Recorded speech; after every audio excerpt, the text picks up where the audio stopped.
Chapter 8. What Happened to Me.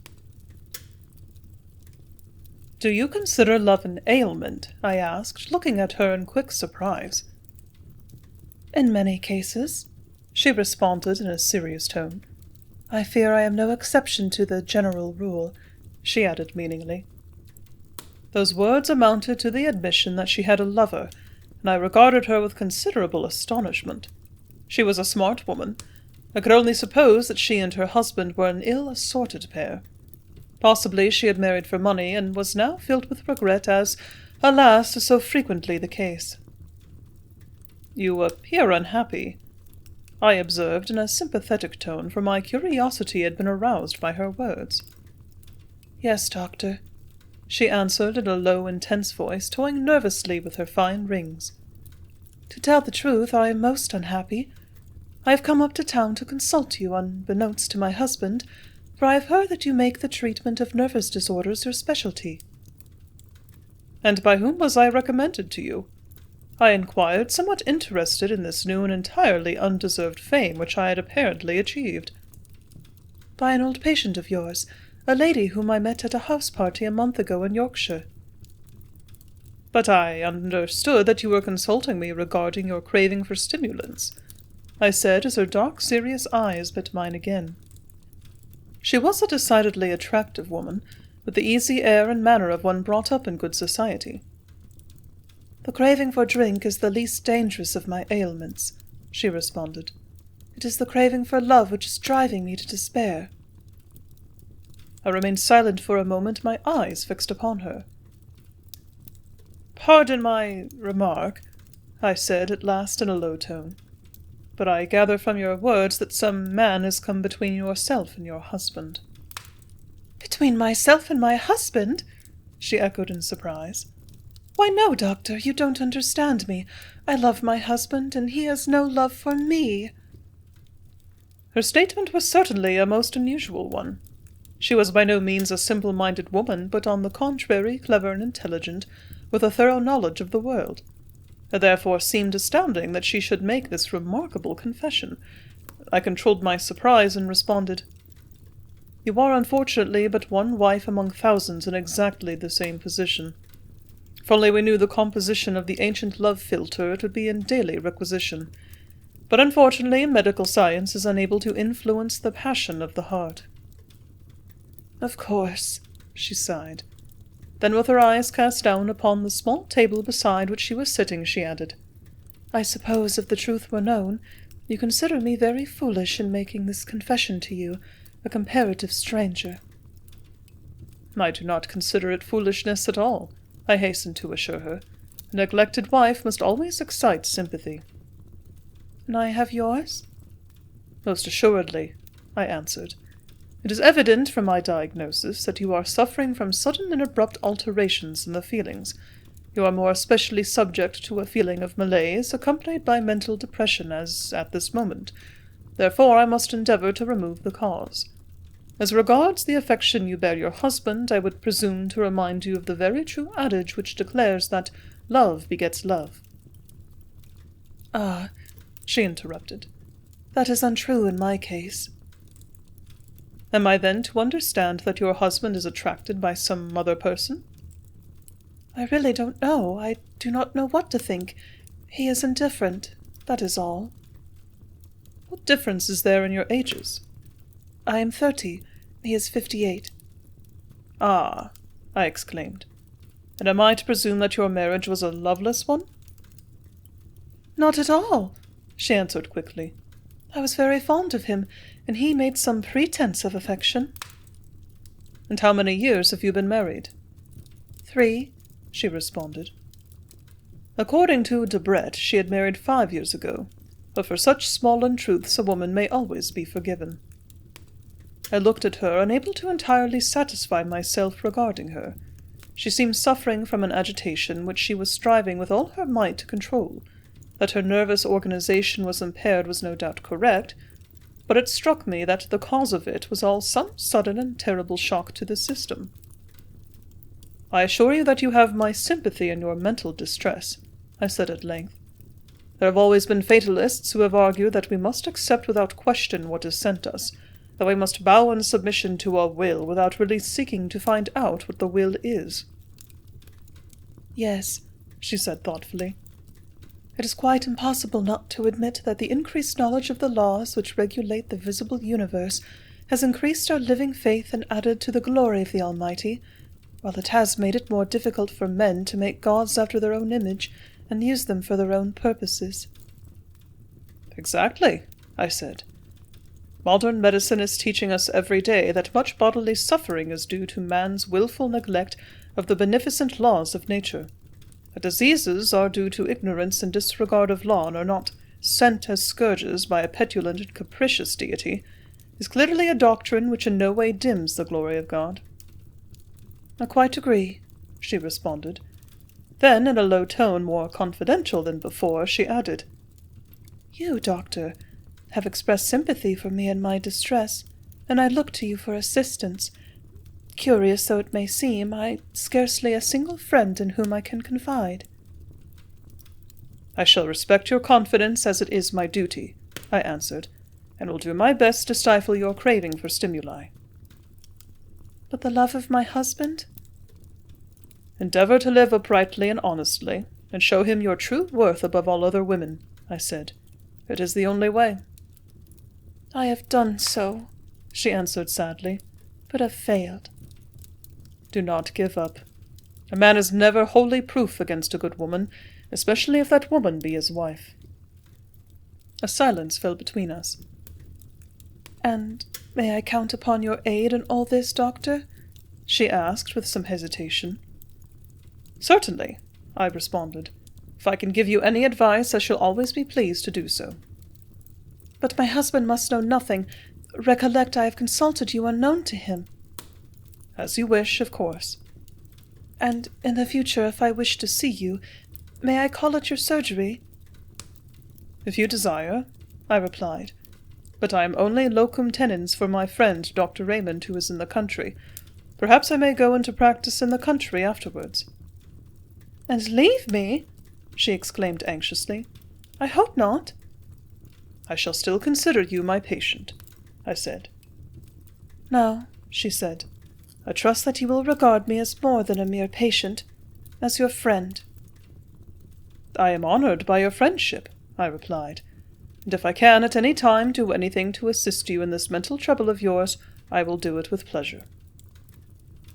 I had, during our conversation, been attracted by her frankness of manner and the evident sorrow which weighed so heavily upon her. She had confessed to me, and we had now become friends. My position was a curious one. The adviser of a woman who was wearing out her heart for her husband's love. It is not altogether devoid of danger either, for her ladyship was an exceedingly attractive woman. I had written the prescription and handed it to her, but apparently in no mood to allow me to go, she did not rise. While I had been busily writing at the little escritoire, her manner had apparently changed, for she was no longer the serious, nervous woman of 10 minutes earlier, but quite gay and vivacious, with a look of triumph in her fine dark eyes. I am very glad, Dr. Colkirk, that you have promised to assist me, she said, laughing merrily and stretching out her tiny foot from beneath the hem of her skirt with a distinct air of coquetry. I feel sure we shall be excellent friends. I hope so, I replied, but you must be careful of your general health and persevere with the treatment. I don't care much for chemists' concoctions, she laughed. It's very good of you to have given me this prescription, but I don't propose to make use of it. Why not? Because I only describe to you imaginary symptoms, she laughed mischievously. I enjoy a glass of port immensely after dinner, but further than that, never touch stimulants, nor have any inclination for them. So you have deceived me? I said severely, for it seemed as though she wished to poke fun at me. Yes, but I hope you will forgive me, she answered, laughing. I cannot see what motive you have in calling me in to describe a malady from which you are not suffering. A doctor's time is valuable. I had a motive. And pray what was it? Well, I wish to make your acquaintance, she answered boldly, without hesitation. You adopted a rather unusual course, I remarked, somewhat annoyed. I think under the circumstances this little ruse of mine may possibly be forgiven, she answered. I am not the first woman who has called in a doctor professionally merely in order to make his acquaintance. And for what reason did you wish to know me? I trust you are not annoyed with me? She exclaimed. You must admit that I acted the part of the nervous woman so well that even you, a medical man, were deceived. I admit that you have taken an unfair advantage of me, I answered calmly, wondering why she should thus have sought my acquaintance. But you will forgive me, Doctor, won't you? She urged. If you will tell me the reason you were so desirous of meeting me. I wanted to know you. Why? I had seen you in the distance many times, and desired to become personally acquainted with you. For what reason? She hesitated, and I thought I detected a faint blush upon her cheek. I wish to number you among my friends. Then I presume that the story regarding your husband is also a fiction, I said, surprised that I had previously formed such an entirely wrong impression of her. No, not exactly, she responded. I hope to have the pleasure of introducing you to him some day ere long. I shall of course be delighted, I answered in a tone which I fear did not convey any desire on my part to be honoured by the baronet's acquaintance. But having deceived me as you have today, I confess that my confidence is somewhat shaken. She laughed and raised her hand to her hair. Ah, it is always best to commence by being enemies and to end by being friends. You intend, then, that we shall be friends? Of course. That is the reason why I asked you to call on me. But where have you seen me? Oh, in lots of places, she answered vaguely. Her attitude was very strange. Could it be possible that she had seen me, and, becoming attracted by my personal appearance, had found out who and what I was? Was it possible that she intended that I should be her lover? The thought flashed across my mind as she sat there smiling upon me, displaying an even row of pearly teeth, while her face was radiant with triumph and happiness. I had promised friendship to this woman who had so cleverly formed my acquaintance. Tell me one place where we have met, I asked, for, to my knowledge, I had never set eyes upon her before that morning. You were having supper at the Savoy with your friend Dr. Raymond one night 3 weeks ago, she answered. On the following evening you both dined together at the exhibition at Earl's Court. And you saw us at both places? I exclaimed, surprised. Yes, she laughed. You see how well acquainted I have been with your recent movements. I had no idea that any lady had been taking an interest in my unimportant self, I laughed. Yes, it was true, this woman was seeking to fascinate me by those wiles so purely feminine. But I laughed within myself, for I was fortunately proof against it all. The incident was decidedly amusing. Of a rarity, the doctor is bound to steel his heart against many feminine blandishments. Ere the words had left my lips, however, our conversation was interrupted by a woman's voice outside the room, crying merrily, Nora, where are you? We shall be so awfully late. And an instant later a young girl, dressed to go out, burst gaily into the room. She drew back into a quick word of apology when she recognized that her ladyship was not alone, but at sight of her I sat there dumb-stricken and rigid as a statue. Was I dreaming? Could it be, after all, only a mere chimera of an excited imagination? No. I knew myself to be in full possession of all my faculties. The mystery was inscrutable. There before me, somewhat unabashed by her own unceremonious intrusion, her soft cheeks slightly flushed, radiant and in perfect health, stood my dead wife in the flesh. Chapter 9. A Maze of Mystery. I sat erect in my chair, open-mouthed, unable to move. My eyes were riveted upon the slim, graceful form before me. I held my breath in wonder. She wore a smart tailor-made gown of pale fawn, with a large black hat which suited her admirably, while across her face, every feature of which had been so indelibly photographed upon my memory, was a thin, gauzy veil which only served to heighten rather than to conceal her striking beauty. "I'm so sorry to have troubled you," she exclaimed, turning to her ladyship, "but I hadn't any idea you had a visitor." "Oh," laughed the other, "a conversation is not at all of a private character. Let me introduce you." Then turning to me, she said, "This is my cousin, Theo Ashwick, Dr. Colkirk." My wife turned to me and bowed, a sweet smile upon her lips. "I hope, Doctor, you will forgive me for bounding into the room like this," she said. "Certainly," I answered, still gazing at her like a man in a dream. She had been introduced to me as Theo Ashwick, the cousin of this rather curious woman, Lady Parapoint Lane, yet there could be no doubt that she was actually Beryl Wynd, the sweet-faced girl whom I had seen lying dead in that house of mystery 8 days before. Neither our introduction nor the mention of my name had in the least disconcerted her. She remained perfectly frank and natural, betraying not the slightest surprise. Could it be possible that she was not aware of her marriage to me? I looked straight into her clear blue eyes. Neither appeared affected. Nevertheless, had I not, on that fatal night, seen the strange contraction of the pupil which had rendered one, the left eye, sightless and so strange-looking? She was talking to her cousin, and thus I had the opportunity of regarding her critically. Her hands were gloved, therefore I could not see whether she still wore the ring I had placed upon her finger. Still, if she really were Theo Ashwick, what motive had she in masquerading as the daughter of that crafty scoundrel Windham Wynd? I longed to speak plainly to her and seek some explanation, yet at the moment it seemed impossible. Her frank and open manner rendered it quite evident that to her I was an utter stranger. It was this failure on her part to recognize my name that aroused within my mind a doubt whether, after all, her personal appearance only bore a very striking resemblance to that of my mysterious wife. "Nora always forgets her engagements," she laughed, turning to me.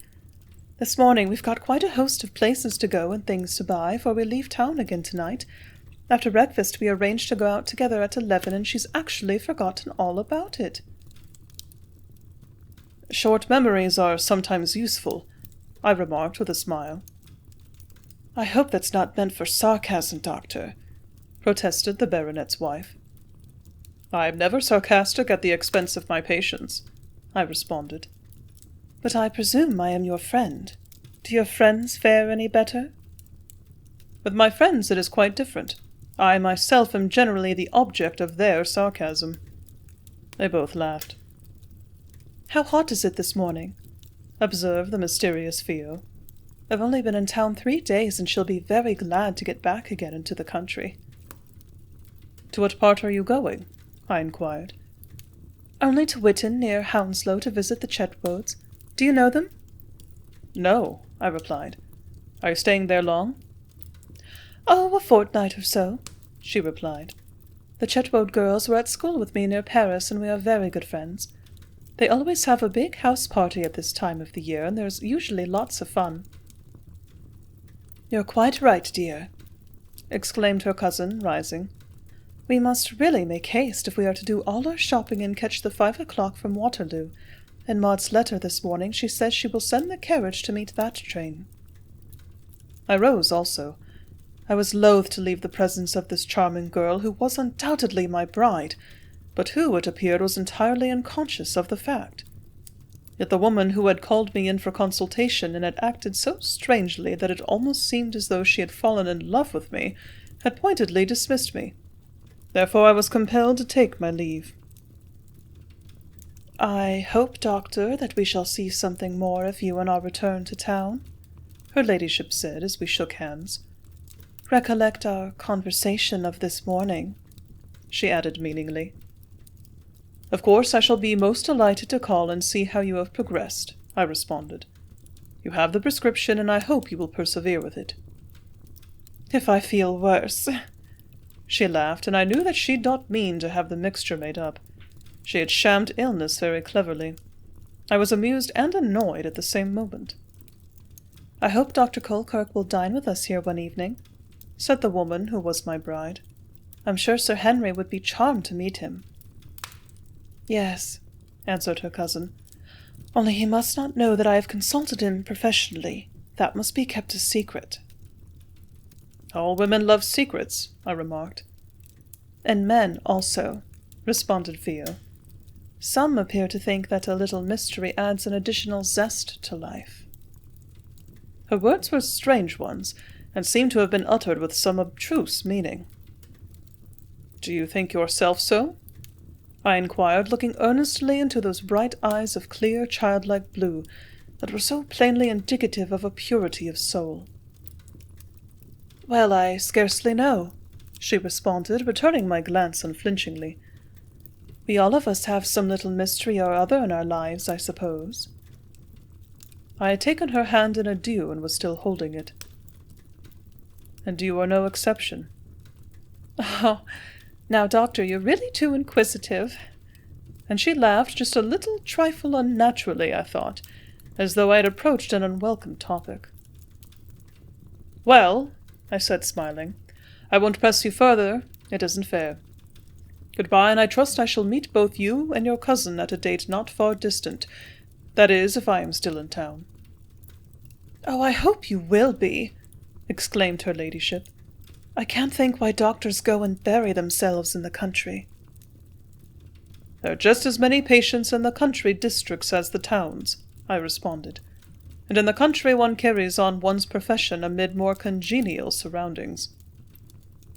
I repeated my farewells, and with a final and longing glance at my mysterious wife, went forth into the hall and was let out by the liveried servant. To approach my wife boldly and demand the truth was, I saw, useless.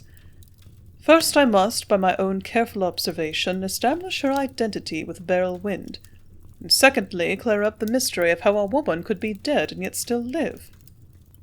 The expression of those clear, honest eyes, the form of the beautiful face, as flawless as that of Titian's Flora in the Tribune of the Uffizi, the unusual tint of that golden-brown hair were all unmistakable. They set at rest any doubt which arose within me that the woman whose hand I had held was not the same upon whose finger I had placed the wedding ring.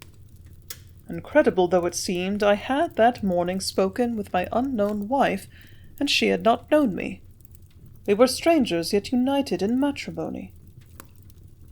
Mechanically, I walked towards Kensington Church in order to take the omnibus back to Hammersmith. My mind was filled with the mystery of my marriage and the reason why the sum of £25,000 had been offered me if I would consent to secretly kill my bride. Certain it was that I had been a victim of a cunningly devised plot, and further that the fact of my return to London was known to those who had conspired against me. Therefore it behooved me to exercise considerable care and caution in the prosecution of my inquiries. The two scoundrels, Windham Wynd and Major Tattersett, must, I resolved, be discovered at all hazards, while I must also leave no stone unturned to find out the house in which the marriage had taken place.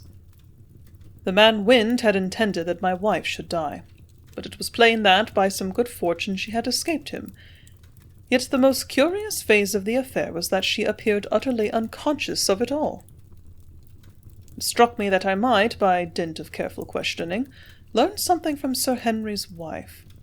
But she was, I knew, a clever, intelligent woman, and if she held a secret it would be exceedingly difficult to obtain knowledge of it. I returned to Rowan Road, and on entering with my latchkey found Bob standing in the hall. "Why, my dear fellow," he cried, "I had a wire to say you were missing, and so came to look after you. Where in the name of fortune have you been?" "I've been abroad," I responded vaguely. "Abroad?" he cried incredulously. "Why? What made you go abroad?" "I'll tell you all when we get upstairs," I answered, and we ascended together to the little den.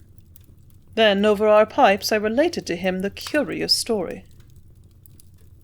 "Well," he declared in profound amazement, "I've never heard of a stranger adventure than that. Do you mean to say that you're actually married?" "Without a doubt. A special license was obtained, and the marriage is, therefore, quite legal. The most remarkable fact of all is that while I know my wife, she doesn't know me. To her I'm a perfect stranger." "But the fellow Wynd, whoever he is evidently no novice in crime," Bob declared thoughtfully. The contraction of the eye was a curious symptom. Yes, it was in the pupil of the left eye. And yet the girl you have met today is perfectly sound in both eyes, he remarked. Perfectly. But, my dear fellow, it can't be. If she were dead, as you say, she can't, as you yourself know, be still alive. That's just where the mystery becomes so inscrutable, I cried. The woman whom I married evidently died. Indeed, I'd have given a certificate of death and backed it in my professional reputation. Yet she's alive and well, and I have, only an hour ago, spoken with her. Bless my soul, cried Bob. Most extraordinary thing I've ever heard of. There must have been some very strong reason why you should marry her, or that scoundrel Wind would not have offered such a sum. He evidently wished to get her married, then do away with her for reasons which I hope we shall some day be able to discover. The thing's a complete enigma, he went on. And if I can help you to solve it, Dick, I'll do so willingly. In my opinion, there's a great deal more in this affair than we dream of. The whole thing seems to have been most carefully worked out, and I shouldn't wonder if her ladyship has not had a hand in the affair. She seems too bold, and therefore I have suspicions of her. So have I, old fellow, I said. The strongest suspicions. Her very words have betrayed her. Unless, he hesitated, unless she saw you at the Savoy when we fed together in the honour of my birth, and was struck by your appearance. In fact, to put it plainly, unless she has fallen in love with you. But why? I demanded. I've never met the woman before, to my knowledge. But you're a good-looking Johnny, my dear Dick, my friend declared, laughing. And she's certainly not the first woman who has fallen over head and ears in love with you. You're a devilish complimentary old chap, I answered. But if she is, as you think, really attracted towards me, then she'll have a cruel awakening when she finds out that I'm actually the husband of her cousin Theo. That's just what I've been thinking, he replied with a serious expression on his face. Your position is an exceedingly difficult one, and the inquiries must be made with the utmost tact and care. At all hazards, you must humour her ladyship and retain her as your friend. Indeed, if, as you say, your wife is not aware that you are actually her husband, then it might not be a bad plan to flatter her ladyship by making violent love to her. I can't, Bob, I declared. In this matter I must at least act straightforwardly. Theo has fallen a victim, just as I myself have. That's evident. You were entrapped, it's true, but I take it that you really admire this mysterious Theo? Admire her? I cried with enthusiasm. That's the most curious feature of the whole affair. I freely confess to you, my dear fellow, that I not only admire her, but I'm madly in love with her. She's the most graceful and beautiful woman I've ever beheld. Well, Dick, he observed after a pause, during which time he puffed vigorously at his big briar. You're about the last man I should have suspected of having a romance. Every detail of it is, however, bewildering. It's a perfect maze of mystery. A mystery absolutely incredible.